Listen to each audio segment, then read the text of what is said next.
दोस्तों, middle ages के दौरान जर्मनी, हॉलैंड और रोम में एक ऐसी रहस्यमय डिजीज स्प्रेड आउट हुई जिसमें इंसान बिल्लियों की तरह म्याऊं म्याऊं करने लगता था। इस डिजीज की सबसे ज्यादा चौंकाने वाली बात यह थी कि यह सिर्फ नन्स को ही होती थी और इसके अलावा किसी दूसरे पर इस डिजीज का कोई असर नहीं होता था। हालांकि यह इतिहास में हुई इकलौती रहस्यमय घटना नहीं है, क्योंकि इसके अलावा भी इतिहास में ऐसे बहुत से रहस्यमय केसेस देखने को मिले हैं जिनके बारे में जानकर आपके होश उड़ जाएंगे। तो चलिए शुरू करते हैं हमारी इस मजेदार वीडियो को। नंबर 10, विमाना। दोस्तों, विमाना एक तरह की हवा में उड़ने वाली मशीन हुआ करती थी जिसका जिक्र हमारे भारत के प्राचीन सांस्कृतिक ग्रंथों में मिलता है। फिर चाहे वो वेद हो या रामायण, दोनों में ही विमाना के बारे में बताया गया है। आपको जानकारी दे दें कि संस्कृत भाषा में इसे किसी मशीन के रूप में नहीं बताया गया है, बल्कि एक विशाल मंदिर या कहें कि पैलेस के रूप में बताया गया है जो पूरी एक सिटी की तरह था। उसमें एक और बात को बताया गया है जो शायद आपको चौंका देगी। दरअसल बात यह है कि वो विमान नाम का यह ऑब्जेक्ट न केवल एटमॉस्फेयर में ट्रैवल कर सकता था, बल्कि पानी के अंदर और एटमॉस्फेयर के बाहर यानी कि स्पेस में भी ट्रैवल कर सकता था। पर आज इसके होने के कोई भी एविडेंस नहीं मिले हैं, लेकिन अगर इसका जिक्र संस्कृत भाषा में हो तो इसे झूठा बताना भी ठीक नहीं है। Number 9, the stone monuments of Nuku Hiva. दुनिया में कई सारे स्टोन मॉन्यूमेंट्स मौजूद हैं, लेकिन न्यूकू हिवा के ये स्टोन मॉन्यूमेंट्स कुछ ज्यादा ही अजीब हैं, क्योंकि ये स्टोन मॉन्यूमेंट स्टैचूज की तरह नजर आते हैं। जिसे नहीं पता उन्हें बता दें कि न्यूकू हिवा एक फ्रेंच पॉलिनेशियन आइलैंड है जो पैसिफिक ओशन में मौजूद है। न्यूकू हिवा आइलैंड पर टेमिया टहुआ नाम का एक प्राचीन सेटलमेंट है जहां सबसे ज्यादा स्टोन मॉन्यूमेंट्स मौजूद हैं। आर्कियोलॉजिस्ट का मानना है कि इन स्टोन मॉन्यूमेंट्स को 11वीं से 14वीं शताब्दी के बीच बनाया गया होगा, जो वहां के भगवान को डेडिकेटेड है और जिनके बारे में न्यूकू हिवा के लोगों का कहना है इस आइलैंड को ओएनओ नाम के गॉड ने अपनी पत्नी को गिफ्ट देने के लिए बनाया था, जिसमें एक पैलेस भी मौजूद है जो आज पूरी तरह तबाह हो चुका है। हालांकि प्राचीन समय में वहां रहने वाले लोगों के बारे में आज भी कहीं जिक्र नहीं है, जिससे वो एक रहस्य बना हुआ है। Number 8, the Roman financial crisis. दोस्तों, जहां पर भी रोम की बात आती है वहां आप सभी को उनकी ताकत, उनकी आर्मी और उनकी लेगेसी याद आती है, लेकिन एक ऐसी भी चीज है जिसके बारे में ज्यादातर लोग नहीं जानते। आपको बता दें कि साल 2008 में चार्ल्स बार्टलेट ने रोम के इकोनॉमिक क्राइसिस के बारे में बताया था, जो रोम में आज से 2000 साल पहले हुआ था।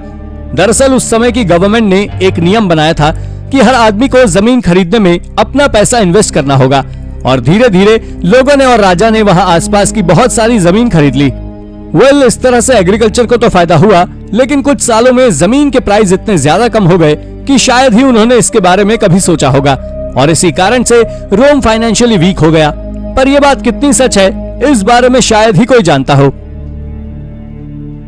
Number 7, the profit Daniel. दोस्तों, प्रोफेसी ऑफ डैनियल प्राचीन टेस्टामेंट के बारे में लिखी गई एक किताब है। इस किताब में कई ऐसी बातें भी लिखी हैं जिसके बारे में बाइबल में भी लिखा हुआ है।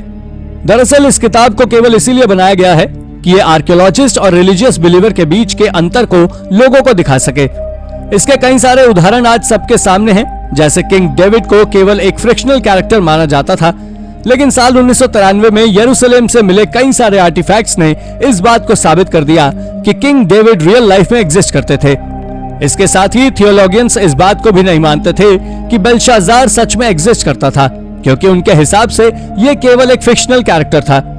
लेकिन साल 1854 में आर्कियोलॉजिस्ट ने 4 क्यूनिफॉर्म सिलेंडर्स को खोजा था जिन पर इंस्क्रिप्शन मौजूद थे, जिसमें बेल्शाजार के बारे में लिखा हुआ था और बताया गया था कि बेल्शाजार किंग नेबोनिडस के पुत्र थे, और इसके साथ ही इसमें कई तरह की अलग अलग बीमारियों के बारे में भी जिक्र है। Number 6, the Knights Templar. ये बात साल 1119 के क्रिसमस की है, जब यरूशलेम के राजा बाल्डविन II ने फ्रेंच नाइट के एक ग्रुप को हायर किया था, और फ्रेंच नाइट्स को हायर करने का मकसद तीर्थ स्थल पर जा रहे लोगों की सुरक्षा करना था। ये नाइट टेम्पलर की फॉर्मेशन थे और ये साधु की तरह रहते थे, जिन्हें धन दौलत से कोई लेना देना नहीं था, और ये वायलेंस को भी इग्नोर करते थे।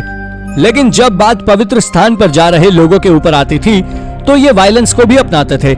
इसके करीब 200 सालों बाद जैसे ही बाल्डविन II का राज्य खत्म हुआ तो नाइट्स के मुख्य आदमी को चर्च के सामने जिंदा जला दिया गया।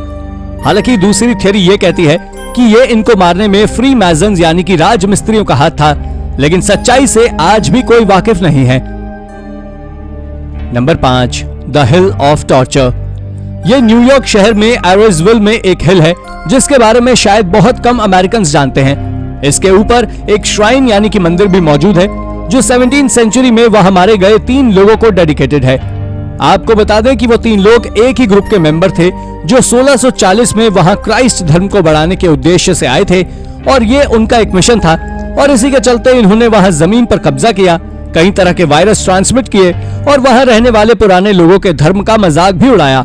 और यही वो 3 लोग थे जिनका क्राइस्ट धर्म को बढ़ावा देने में बहुत बड़ा रोल रहा है। लेकिन इन तीनों की मौत वाकई बहुत दर्दनाक थी।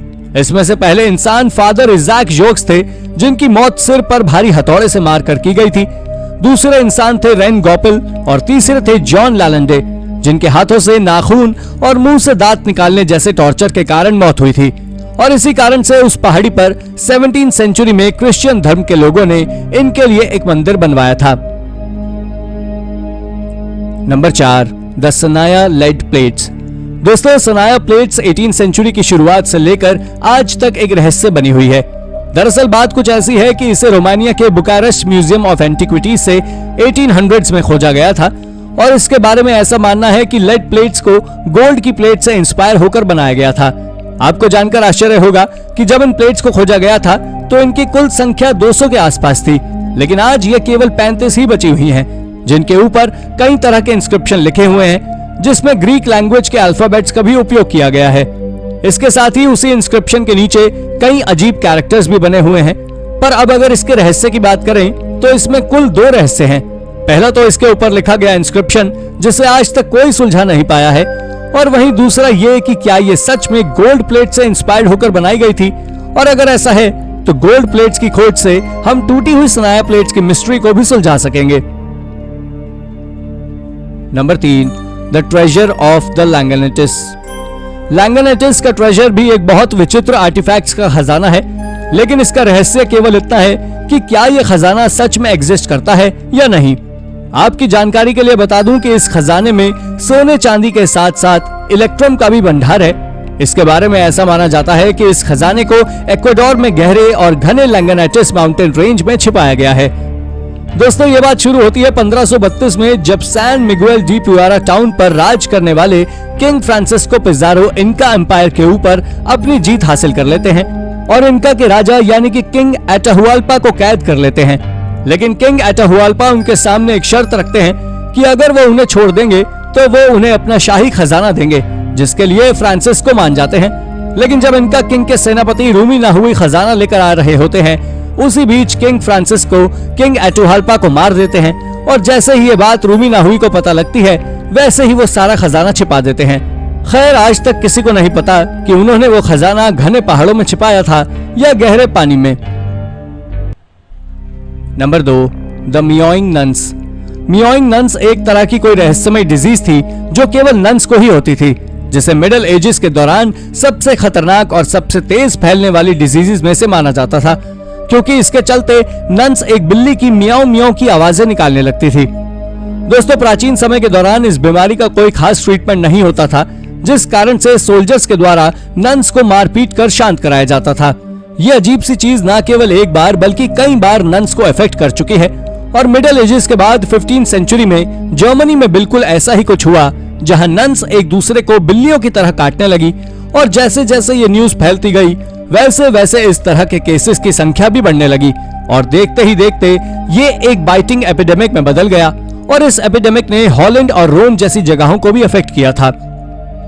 अब इसके पीछे की मिस्ट्री ये है कि अगर ये कोई बीमारी थी तो ये केवल नन्स को ही क्यों हो रही थी और आम आदमी को क्यों नहीं। इस रहस्य को आज तक साइंटिस्ट नहीं सुलझा सके हैं।